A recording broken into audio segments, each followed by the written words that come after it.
Hej och välkomna till den här lektionen. Just idag tycker jag det är ganska jobbigt att göra en lektion i svenska med allt som händer i världen. Jag funderade länge, vad ska jag prata om en sån här dag?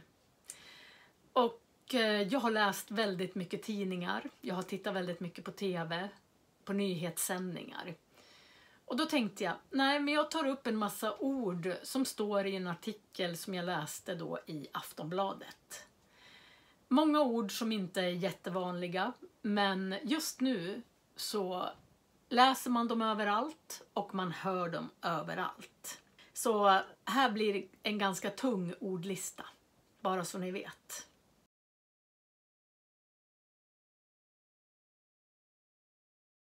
Jag börjar med ordet krig. Krig, det är när två länder strider mot varandra. Det heter ett krig. Motsatsen till krig är fred. Jag tycker ju naturligtvis att det ska vara fred på jorden. Jag tycker att alla människor borde leva i fred. I Sverige har vi haft fred väldigt länge. Många utav er som tittar på det här har säkert varit med om krig och vet hur det är. Och det är kanske därför ni bor i Sverige. Personer som anfaller ett annat land kallas för soldater. Och det heter nog soldat på väldigt många språk, även på svenska. En soldat, flera soldater. Det pratas om civilbefolkningen. Civilbefolkningen, det är människor som bor i en stad och som inte är soldater. Det kan stå att det är stora förluster bland civilbefolkningen. Eller civilbefolkningen blir väldigt drabbad. Då är det helt vanliga människor som bor och lever där det är krig. Om man evakuerar människor så flyttar man människor från en stad eller ett ställe där det är krig och så flyttar man dem till någon annanstans. Och man kan evakuera många människor. Man kan även evakuera en byggnad om det är brand i en byggnad. Så evakuera, man flyttar personer från ett ställe där det är farligt att vara. Om man är i ett krigsdrabbat land, man säger krigsdrabbat om det är krig där, då kan man fly till ett annat land.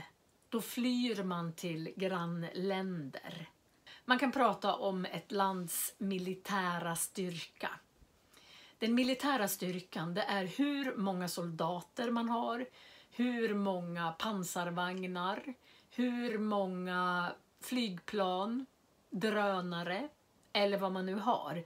Det är den militära styrkan. Om ett land försöker ta ett annat land så kan det landet göra motstånd. Det kan vara ett starkt motstånd. Det kan vara ett svagt motstånd. Det finns också någonting som heter motståndsrörelse. Under andra världskriget så fanns det den franska motståndsrörelsen. Motståndsrörelsen motarbetar de som har tagit över landet eller som vill ta över landet. Man kan göra motstånd. Man kan gå med i en motståndsrörelse. Ett försvar.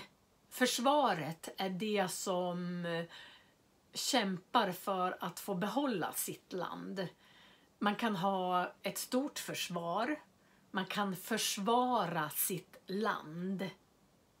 Om det inte går så bra för det landet som blir invaderat så kan man ha stora förluster.